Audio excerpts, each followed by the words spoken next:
अस्सलाम वालेकुम जी। मेरा नाम जंगीर है। मेरे निक्के निक्के बच्चे ने। मेरी बेटी बड़ी बीमार है। मैं इत्थे होटल से कम करना। मेरी 7,000 नौकरी है।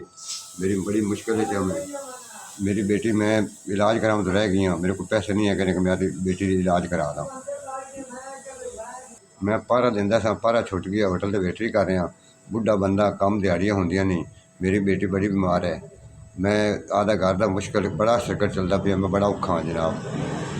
मैं होटल तो एडवांस 3 महीने लैके अपनी बेटी ला हटा। मेरी बेटी वास्ते इलाज नहीं होंदा पिया। अगर मालिक पैसे भी नहीं दे रहे। मैं 3 महीने तक आखते ने भी अगला लाएगा तो देंगे, नहीं तो भाई को वरना कोई पैसे छुट्टी कर जा। मेरे घर के हालात बड़े खराब हैं।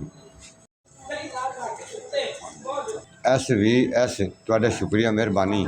तुहाडा 5,000 मेरे को पहुँच जाए, मेहरबानी शुक्रिया। अल्लाह ताला तुहानू घना देवे, अल्लाह ताला तुहानू बहुता देवे, अल्लाह ताला तुहानू इतना देवे कि तुसीं थोड़ी तुहानू ना आवे। अल्लाह ताला तुहाडे बच्चों की हयाती करे, तंदुरुस्ती देवे, अल्लाह ताला तुहानू जिंदगी देवे, हज करावे। आमीन। अल्लाह ताला तुहानू इतना देवे कि साडे रंगे गरीबां की मदद की रखो, मेहरबानी शुक्रिया। औखे वेले तुसीं मेरे काम आए, मैं अपनी बच्ची का इलाज करा सा, तो मैं तुहानू सारी जिंदगी तुहानू याद रखांगा जी, मेहरबानी शुक्रिया। SVS मेहरबानी शुक्रिया जनाब।